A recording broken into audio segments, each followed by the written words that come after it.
Hi! In today's lesson, you'll learn how to speak English confidently with Harvey Specter from the TV series Suits. I really think Harvey is the perfect model because every time he speaks, he shows us exactly what confidence looks like in these 5 ways. Number 1, using power idioms. Number 2, quick thinking. Number 3, being direct. Number 4, having a powerful mindset. And number 5, having confident body language. And today, we'll watch Harvey in action and I'll tell you exactly how to master each one of these 5 skills yourself so you can feel more confident when you speak English. Okay, so to start, you need to create your own arsenal of powerful idiomatic expressions. You know, ones that convey a lot of meaning. I mean, just check out how Harvey uses these. You wanted to see me?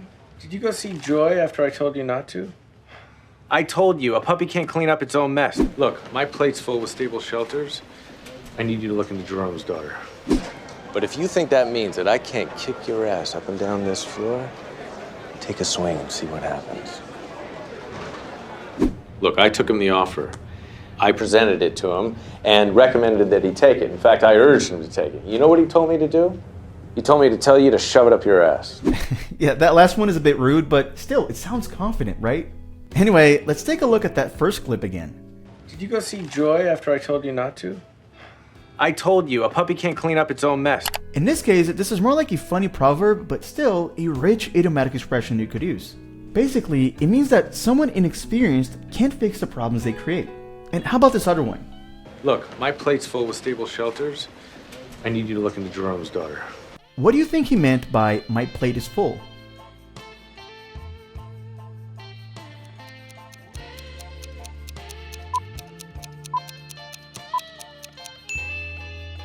He's saying he's busy working with the company's stable shelters.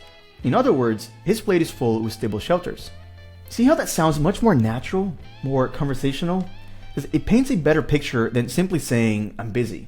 And that makes Harvey a great communicator and a more confident one too.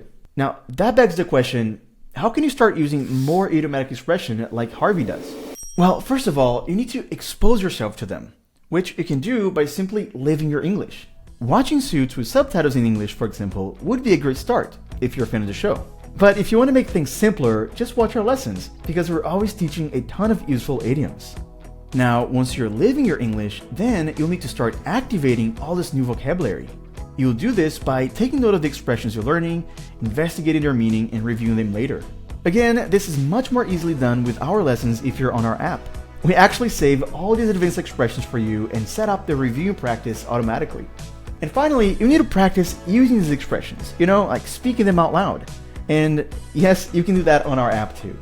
It's actually a new feature we released recently, the Real Life AI Coach, which is perfect for learners just like you, who want to develop confidence speaking but don't have anyone to practice speaking with. So with your AI coach, you'll be able to use the expressions you're learning, and that's the final step for building your own arsenal of idioms. I'm going to leave a link for you to check out the app in the description below, and you make sure to give it a try. The link will actually take you directly to this lesson with Harvey on the app, where you'll be able to practice some of the expressions that you're learning, such as, "my plate is full." Anyway, now let's go to the next tip. If you want to communicate with Harvey level confidence, you need to sharpen your ability to think on your feet. This means reacting quickly and adapting when the conversation shifts and responding without freezing up. And Harvey is a master of this. Check it out. Look, I made a bet that this company would grow and my billables would grow with it. We're holding a pair of aces and this asshole's trying to fold. Don, we're gonna need to streamline this. Give each guy a hard time. Before you send them back, give me a wink if they say something clever. Cool? Okay. You don't know anything. Well, you broke the law. Tell yourself whatever you want. I'll tell myself I got an innocent man out and I put 2 guilty ones in. And I'll close my eyes and I'll sleep like a baby. Notice how he doesn't pause, overthink, or second guess himself. He listens, processes, and delivers. Quick thinking isn't about talking fast. It's about staying mentally flexible so you can respond clearly under pressure. So you can roll with the punches. So the question is, how can you develop this skill in English? Well, first, you need to eliminate the time your brain spends translating. The more you translate from your native language, the slower your responses become. And this is another reason why those 3 steps I mentioned earlier of living your English, activating, and speaking are so important. It's the best way to start thinking in English. This means giving yourself tiny challenges where you must respond immediately even if you're not 100% sure what to say. For example, if you're watching Suits, try pausing an episode and predicting how Harvey might respond before he actually does. This trains your brain to form ideas more spontaneously and faster. And it helps a lot to put yourself in situations where you have to react in real time. And as I already mentioned, this is exactly what our real-life AI coach was designed for. You can practice spontaneous conversation and build the confidence to speak without rehearsing every word beforehand. And remember, quick thinking doesn't mean perfect thinking. Even native speakers hesitate and correct themselves and adjust their thoughts as they speak. You can certainly expect to be thrown off in any conversation. Confidence comes from staying calm and continuing anyway, exactly like Harvey does. Another big reason why Harvey sounds so confident is that he always knows exactly what he's going to say before he says it. That's why his delivery is so on point. Lewis, I apologize. I was out of line. Hey, who's ready for a great first day? I'm gonna have to let you go. What?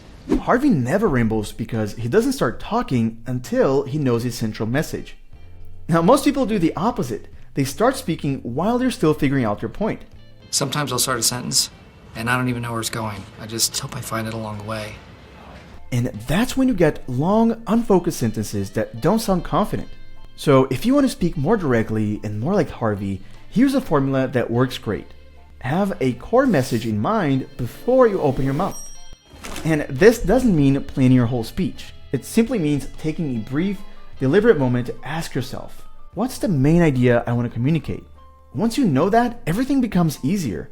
You can lead with that idea and then build on top of it naturally. For example, instead of thinking through the whole paragraph, think through just the headline. I disagree. We need another solution. I can't take this on right now. And that opening line will frame the whole message. And after that, you just add reasons or details to support it. And here's a pro tip. Don't practice this only in English. Make it a habit in your native language too. The skill of identifying your core message before you speak is a thinking skill, not a language skill. If you get used to speaking deliberately, leading with your main point, and structuring your ideas logically in your first language, that clarity will transfer directly into your English.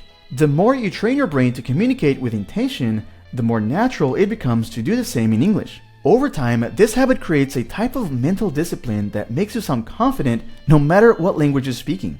Now, even with great vocabulary, quick thinking, clear delivery, there's still one thing that ties all of Harvey's confidence together. His mindset. Harvey doesn't just sound confident, he believes in himself at a deep level. When he walks into a room, he has already decided that he belongs there. That inner belief changes the way he speaks automatically.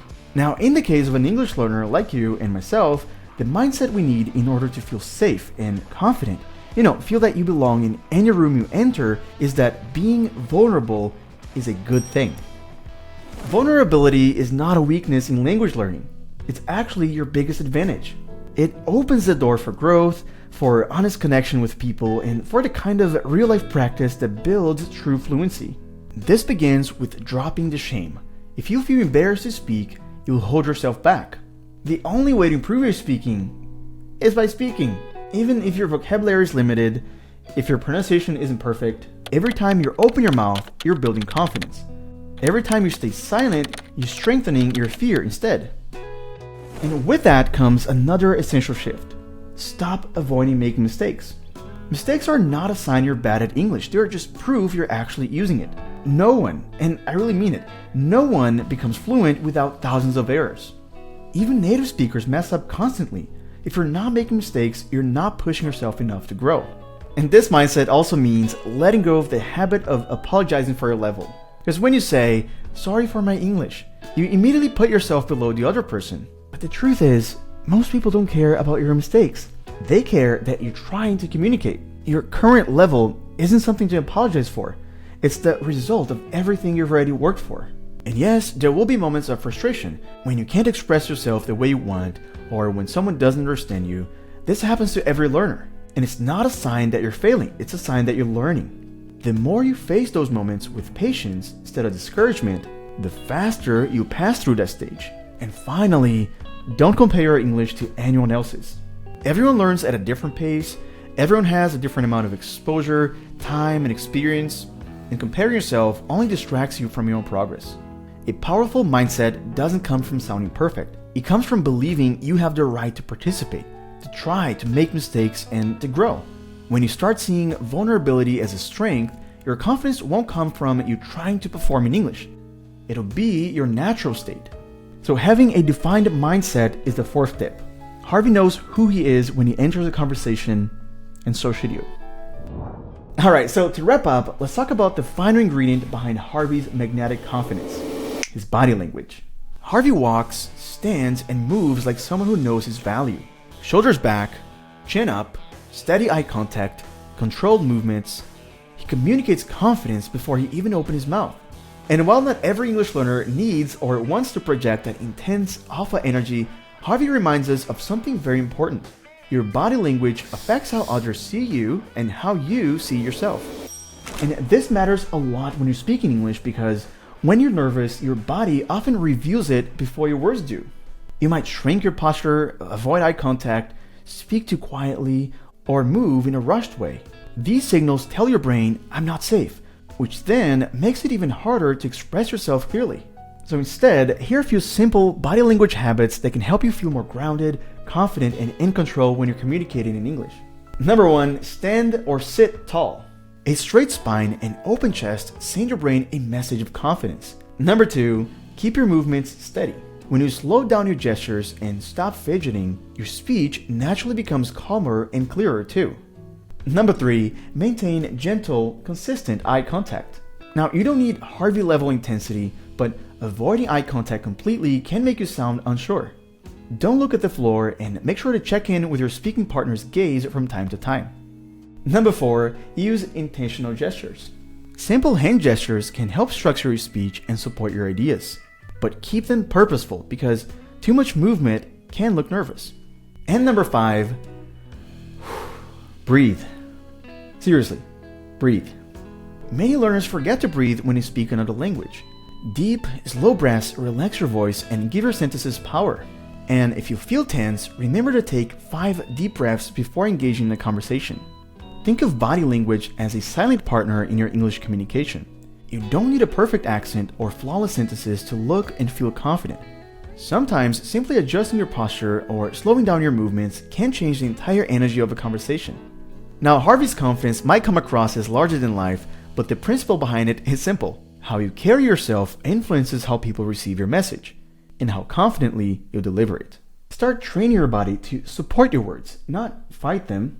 When your posture and gestures and presence align with your voice, your English will sound clearer, stronger, and much more self-assured.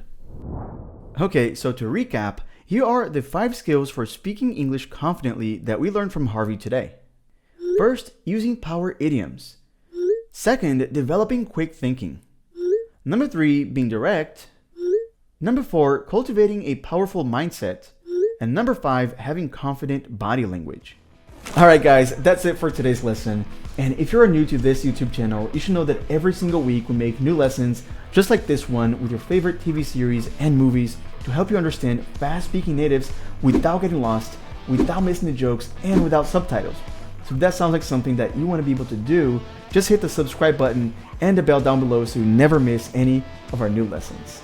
And right now, this would be a great moment for you to go and practice everything that you learned today on the Real Life app with the vocabulary practice and the Real Life AI coach. So just click the link in the description below to try the app right now. Harvard application. Rachel, that's great. It's great if I get in, and I'm not going to get in if I don't get this done. Okay, so this is going well then. Less than 1 out of every 12 people who applies gets in. What if I'm not one of those people? I don't know, maybe you'll get in somewhere else. You're kidding me. I don't want to have a fallback. You mean a backup? A logical plan B? I want to go to